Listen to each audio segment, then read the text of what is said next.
मित्रों, नमस्कार। आज यह वीडियो है मोदी जी के ऊपर।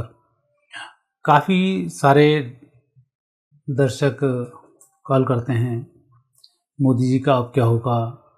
और जिस तरह का बहुमत मिला है, निश्चित रूप से बहुमत मोदी जी के एक प्रेस्टीज के हिसाब से तो बहुत ही कमज़ोर रहा।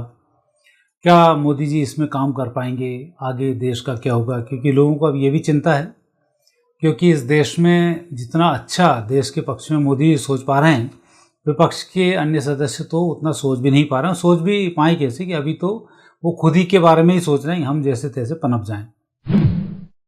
तो देशवासियों को चिंता तो है, जो राष्ट्रभक्त हैं उनको विशेष रूप से चिंता है।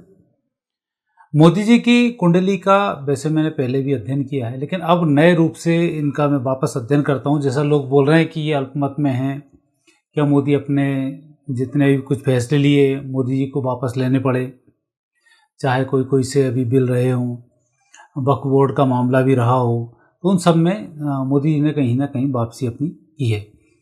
तो ये संकेत अवश्य है कि जब आप अल्पमत में होते हैं, तब यदि सरकार चलाने के गुण के लिए अटल बिहारी वाजपेयी जी को याद करना बहुत ज़रूरी है कि किस प्रकार उन्होंने अपनी बुद्धि कौशल का परिचय दिया और एक इतने सारे संगठनों को जोड़कर देश को चलाकर नई दिशा प्रदान की और दुनिया में भारत को अपना सर उठाने के लिए भी रास्ते प्रशस्त किए। मोदी जी की कुंडली भी इन सब मामलों में कहीं किसी से कम नहीं है। मोदी जी की कुंडली का यदि हम अध्ययन करते हैं तो पहले एक नज़र उनकी कुंडली पर डालते हैं। चंद्र कुंडली है, वृश्चिक लग्न है, लग्न में मंगल चंद्र हैं, गुरु चौथे स्थान पर है, राहु पंचम भाव में है, शुक्र शनि दसम भाव में है, सूर्य बुध केतु एकादश भाव में है, चंद्र इनका अनुराधा नक्षत्र में है जिनके स्वामी शनि हैं, मंगल विशाखा नक्षत्र में है जिसकी महादशा चल रही है और मंगल की महादशा 2021 से प्रारंभ हुई है। मोदी जी का जितना भी पूरा खेल रहा वो बिल्कुल लगातार एक फास्ट बॉलर की तरह से तो भिड़े रहते हैं और फास्ट बैट्समैन की तरीके से बिल्कुल बैटिंग भी वो करते ही रहते हैं। तो कहीं कोई रुकना उनका काम दिखाई नहीं देता है। अभी भी अल्पमत में है तो भी उनके दौरे लगातार चल रहे हैं। इसमें बहुत सारे संकेत उनकी कुंडली में मिलते हैं इस मंगल की महादशा को लेकर। एक संकेत तो मुझे ये भी दिखाई दे रहा है कि जिस तरह से वो अब दुनिया में शांति की राह पर हैं, जैसा महाभारत युद्ध के टाइम भी देखा था, भगवान कृष्ण भी संदेश लेकर शांति का पहुँचे थे और लोगों ने उन्हें बंदी बनाने का भी प्रयास किया था। शांति की राह पांडवों ने भी आखिरी तक नहीं छोड़ी थी। युद्ध में कोई भी नहीं जाना चाहता था, सिर्फ धृतराष्ट्र और दुर्योधन, एक अंधा था और दूसरा अपने आप को बहुत बहादुर मानता था और उसका भरोसा बाकी के नकली लोग कर्ण वगैरह जैसों पर था कि ये सब हमारे लिए आएंगे और हम जीत जाएंगे। तो वही स्थिति आज विपक्ष की भी है। इकट्ठा उन्होंने संगठन बना लिए, एक दूसरे पर लगे हुए हैं कि हम तारनहार एक दूसरे के हैं। तो वहाँ स्थिति तो नेगेटिव बनती है। और देश के संबंध में भी जितने भी ये नेगेटिव देश हैं, चाहे बांग्लादेश हो, चाहे पाकिस्तान हो, चाहे नेपाल हो, नेपाल के लोग भारत के साथ में, लेकिन नेपाल की जो राजनीति है वो भारत के विरोध में है। चाहे श्रीलंका हो, चाहे चीन हो और चाहे बहुत सारे और भी मुस्लिम जो नेगेटिव देश हैं वो रहे हों, सबको लगता है कि हम इकट्ठे हो जाएंगे और इकट्ठे होने के बाद भारत का नुकसान कर बैठेंगे या इसको पहुंचा देंगे नुकसान। तो वहाँ स्थिति तो जब तक नरेंद्र मोदी हैं तब तक तो बिल्कुल ही जीरो लोग मानकर चलें, क्योंकि नरेंद्र मोदी जी की कुंडली के जो ग्रह योग हैं वो ऐसा वर्क करते हैं देश के साथ में कि विपरीत परिस्थिति में भी विजय श्री की प्राप्ति हो जाती है। मुझे तो अभी एक संकेत और दिखाई दे रहा है, जिस प्रकार से नरेंद्र मोदी जी शांति के लिए दिन दिन भर रात रात भर तपस्या कर रहे हैं और इसमें लगातार उनके जो प्रयास चल रहे हैं, उन प्रयासों में मुझे संकेत कुछ तो ये मिलते हैं कि नोबेल शांति पुरस्कार की राह में इनका नंबर वहाँ पर आ सकता है। योग कुछ इनके ऐसे ही बन रहा है, दिसंबर में ये पुरस्कार बढ़ता है और सामान्य स्थिति अप्रैल 2024 से मई 2025 तक शनि मंगल में चल रहा है और शनि तृतीय चतुर्थ भाव का स्वामी है, जो बिना पराक्रम दिखाए ही पराक्रम का परिणाम प्रदान कर देता है। जैसे महात्मा गांधी हैं, दे दी हमें आज़ादी बिना खड़ग बिना डाल। तो ऐसे ही जो योग बनते हैं वो इसी प्रकार के बनते हैं कि आप ज़्यादा कुछ नहीं करें और उसके बाद भी आपकी बात मानी जाए और ऐसी स्थिति तक आप पहुंच जाएं। तो एक स्थिति तो मुझे यहाँ पर ये दिखाई देती है।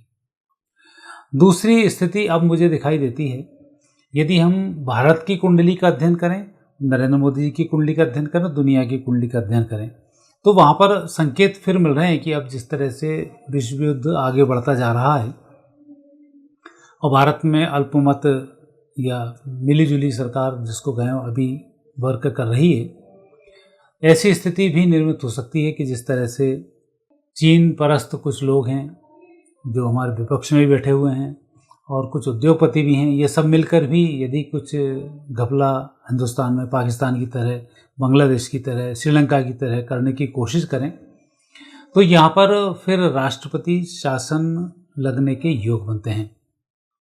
और राष्ट्रपति शासन यदि लगता है तब भी स्थिति भारत के पक्ष में दिखाई देती है और बीजेपी के पक्ष में दिखाई देती है। वहाँ तो मुझे फिर नई घटनाएं भी दिखाई देती हैं कि 30 मई 2025 तक तो मंगल में शनि है और 30 मई 2025 के बाद जब मंगल में बुध आएंगे तब संकेत बड़े स्पष्ट दिखाई देते हैं कि बुध इनके एकादश भाव के स्वामी भी हैं और जो एकादश भाव में ही विराजमान है। ये कूटनीतिक विजय को दिलाते हैं। अंदर जितने छिपी हुई योजनाएं होती हैं उन योजनाओं पर कार्य करा के उसको आगे बढ़ाने का भी ये कार्य करते हैं।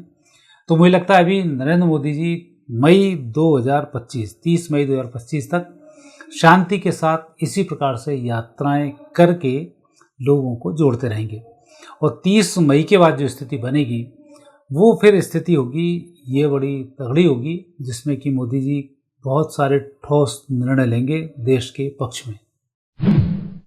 और उन निर्णयों के बाद देश की जो जनता है, जिस तरह से भी लगातार विपक्ष के द्वारा तोड़े जा रहे हैं, हिंदुओं को बांटा जा रहा है, विभिन्न विभिन्न प्रकार की जातियों में, संगठनों में जो बांटने की बात चल रही है और जिसमें लगातार ये प्रयास कर रहे हैं और विदेशी फंड भी इसमें बहुत आकर भारत का नुकसान करना चाह रहा है।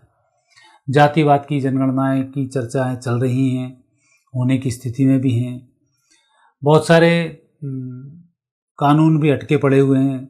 विदेशी भारत में आते हैं, शरण लेते हैं, भारतीय हो जाते हैं, भारतीयों को परेशान करते हैं, पॉपुलेशन बढ़ाते हैं, गजबा हिंदी की बातें करते हैं, वक्फ बोर्ड पूरे भारत को ही अपना मानने के लिए तैयारी कर रहा है।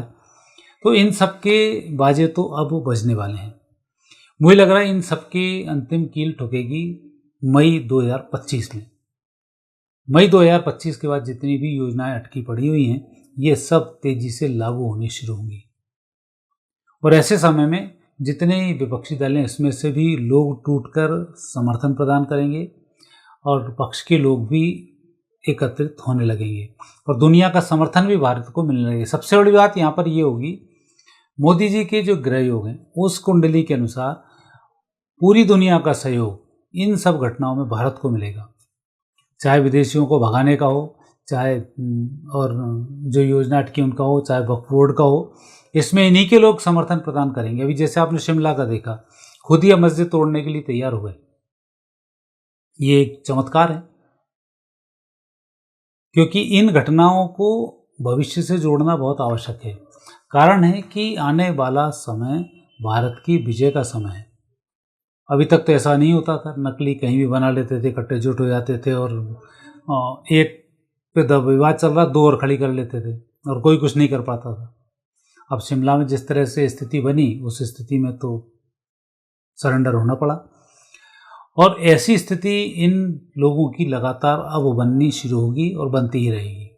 और अभी इन आतंकियों को, अपराधियों को और इन इस तरीके से भारत के विघटनकारी शक्तियों को जो समर्थन पाकिस्तान का, बांग्लादेश का और अन्य मुस्लिम कंट्रीज से पैसा आना मिल रहा था, अब कुछ ही दिनों के बाद या कुछ महीनों के बाद इन सब के भी पर कतरने वाले हैं और स्थिति इनकी बिगड़ने वाली है। चाहे पाकिस्तान हो, चाहे बांग्लादेश हो, चाहे अफगानिस्तान हो, चाहे और बहुत सारे अभी तो किसी एक देश ने तो इनको बुरके और उस पर भी बैन लगा दी, दाढ़ी बुरके पर भी। तो ऐसे ही लोग देश आएंगे, जुड़ते जाएंगे और इनके खटियाएँ खड़ी करती जाएंगी। तो ये मोदी जी की कुंडली से होगा। और एक सबसे बड़ी भविष्यवाणी है कि अगली जब चुनाव होगा तो चुनाव लड़ा जाएगा मोदी जी के नाम पर और प्रधानमंत्री की जो ताजपोशी होगी वो होगी योगी जी के नाम पर। तो वहाँ पर योगी जी आगे शासन कैसा संभालते हैं तो आपने अभी उत्तर प्रदेश में देखा ही है, वो स्थिति आगे बनेगी। और सहर्ष मोदी जी स्वयं ही ताजपोशी करेंगे। ऐसा नहीं होगा कि बीजेपी इनसे बनवा लेगी और उनको हटा के योगी जी को बिठा देगी, ऐसा नहीं होगा। ये काम मोदी जी ही करेंगे और आगे की यात्रा मोदी जी फिर प्रारंभ करेंगे, क्योंकि मोदी जी जैसा शख्स सदियों में पैदा होता है और ऐसे शख्स पैदा नहीं होते, अवतरित ही होते हैं। चाहे विवेकानंद के रूप में हो, चाहे नरेंद्र मोदी के रूप में हो, चाहे महात्मा गांधी के रूप में हो, चाहे वीर सावरकर के रूप में हो, ये लोग ऑर्डिनरी लोग नहीं हैं। चाहे भगत सिंह हो, छोटी सी उम्र में करामात, तो सुखदेव हों, तो ये लोग बन के ही आते हैं इन सब कामों को करने के लिए। तो उस सब काम के लिए मोदी जी बनकर ही आए हैं और आगे ये कार्य होकर ही रहेंगे। तो 2025 की जो पारी है वो बड़ी ज़बरदस्त होने वाली है और मुझे लगता है 25 मई से मई 26 के बीच में या तो इस देश में राष्ट्रपति शासन लगेगा और या इस देश में मोदी जी फुल फ्लैश रूप से बैटिंग करेंगे और धुआंधार बल्लेबाजी के माध्यम से भारत को विजय श्री भी दिलाएंगे। हिंदुस्तान का, हिंदुओं का, अच्छे लोगों का आत्मसम्मान भी बढ़ाएंगे और उनकी सुरक्षाएं भी करेंगे। तो कुल मिलाकर जो योग आने वाले समय में अब दिखाई देते हैं, अच्छे लोगों के अब अच्छे दिन आने वाले हैं, बुरे बादल अब छट चुके हैं। और मोदी जी इसमें एक अहम कड़ी होंगे जिसके माध्यम से कि हमें इन सब बातों की लाभ भी मिलेगा और हम उनके दम पर आगे भी बढ़ पाएंगे। मित्रों, ये एक मोदी का कुंडली का एक एनालिसिस जो अगले 1.5-2 वर्ष में घटित होगा वो इस प्रकार से ही रहेगा। आगे फिर नए विषय के साथ आपसे मुलाकात होगी। नमस्कार।